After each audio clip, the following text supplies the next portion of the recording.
if there was a natural disaster that was imminent and it was headed our way and only a few people knew about it, how much do you think they'd tell us? They wouldn't. No, yeah. I wouldn't say a goddamn thing because we would go crazy. We'd wind up looting all the Targets. That's right. Yeah, Target would be overrun. Target and Walmart. Smash I'm going to the Kmart. ground. I'm going to the last Kmart. Starbucks. Real quick, did you hear what Elon Musk said on the Full Send podcast a few months ago? What? So there's Full Send, the Nelk Boys, awesome guys, great podcast. Elon Musk was on there, it's like 4 months ago, it has like 15 million views. It's a 3-hour podcast. And at 2 hours and like 53 minutes, they start talking about cataclysms and ice ages. And Elon Musk, this is out of all things that were discussed on the podcast, in my mind, the most interesting part of it all got zero coverage. It's like nobody talked about it, and it's because it's 2 hours and 50 minutes in. But Elon Musk says a couple things within just a few minutes. He says, if you want to go down a deep, deep rabbit hole, look into ice ages and how often they happen. He goes on to say that... Well, let's listen to this. Okay. Listen to if you read about ice ages. Yeah. Really? Like Yeah, what? deep rabbit hole on ice ages. What's so intriguing about them? The whole Earth has just been through the whole Earth is just freezing. Like I said, there's deep rabbit hole on ice ages. Deep rabbit hole. Where should we There's go? so many. I guess, Wait, there's so many what? Wikipedia, or Wikipedia. Encyclopedia of Canada. Give us like a Canada little Go. bit of a tidbit of it. Yeah, why do you love it?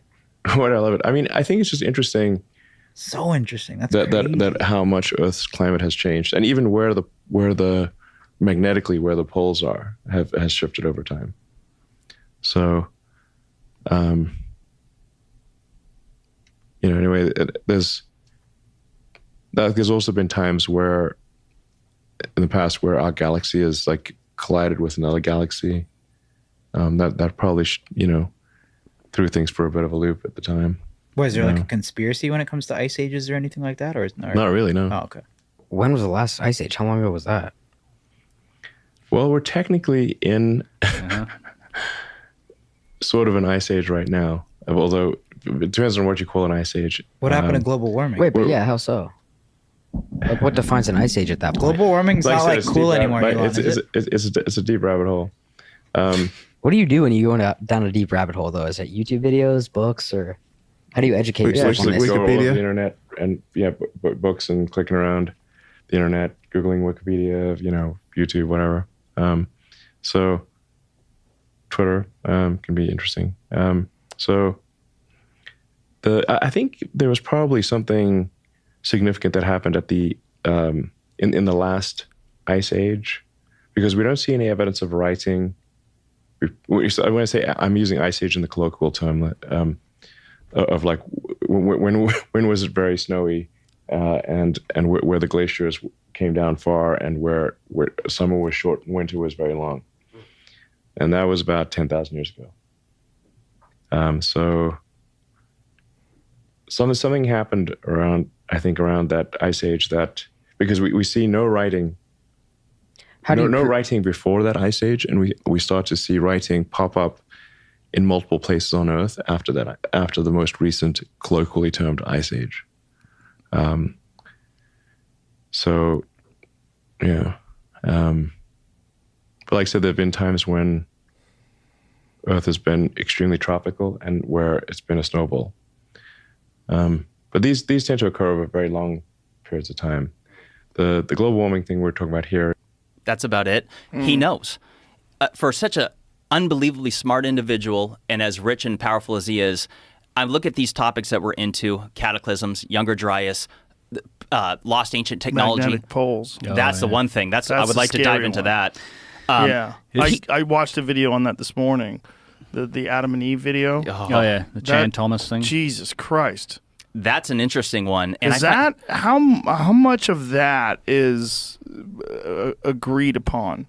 That there could be a time where the magnetic poles actually shift. So this is science. They say that the last one was like 778,000 years ago, and we're like something like 200,000 years overdue. But the Adam and Eve story, the theory of that is that it happens in cycles of 6,500 years, and that it's a 90-degree flip, but 6 days later, or on the seventh day, it corrects itself. The planet flips, not just correct. It's a planet flip 90-degree, and that because of it, the Earth essentially does a standstill. The sun will basically stay in the same spot, causing heating like we've never experienced, and that the wind and the waters continue with their momentum. Because essentially the wind travels at approximately 1,000 miles an hour at the equator. So the theory is that when that event happens, it's going to be cataclysmic. And here's the wild thing is that in that document, it says a continental-sized tsunami being 2 miles high. Well, I showed you the Emikusi volcano in Africa in the Sahara, which is at 11,300 feet, that has salt as well as evidence of gastropods, sea life. That's 2 miles high. Yes. And I'm like, it would make a lot of sense. Like if you look at the Bible and involving like Revelations and it's saying like 6 days. 6 days on the seventh day, God rested. In that document, it says 6 days things start simmering down a bit, and by day 7 things are starting over new. So, what's the science behind this complete reversal of the magnetic poles? So, real quick, this is the part that sets me off about this is that any article you ever read on this, it makes it crystal clear that this will not be apocalyptic. Maybe we'll potentially have some satellite communication issues that could affect our power grid and telecommunication systems, and that's going to be unfortunate. But don't worry, it's not a doomsday. I'm like, okay, first of all, if the grid goes down, that is doomsday. But number two, they don't know what they're talking about because they claim that the geomagnetic pole shift is because of the interior, whether it's the iron core or whatever it is, the molten core, does a shift, and because of it, that's why the compass will flip. But I'm like, if you look at the nature of earthquakes, some originate in the crust, others originate in the mantle, in the parts that aren't solid. So I'm like, if you're saying that the interior that is molten does a shift, why on earth would you suggest that it wouldn't cause earthquakes or volcanic activity on the surface? So I feel like every article I ever read on geomagnetic pole shifts, they go out of their way to say, don't worry, it's fine. And I'm like, but yet the evidence shows that it's accelerating. Back in just the 1990s, it was traveling, the North Pole was transitioning at 10 miles a year. Now it's at 40 or almost 40 miles. It's accelerating. And in the Adam and Eve story, it talks about, actually, no, not the Adam and Eve story. There was a documentary on Nova years ago that the evidence shows that when they've studied all the other volcanic rock, for prior known pole shifts, because keep in mind, there's hundreds that are known. This has happened throughout millions and millions of years. This is mainstream science. The poles do flip. But it's not that the Earth flips over. It's that the inside core does, and so your magnetic compass will flip. Like what causes it?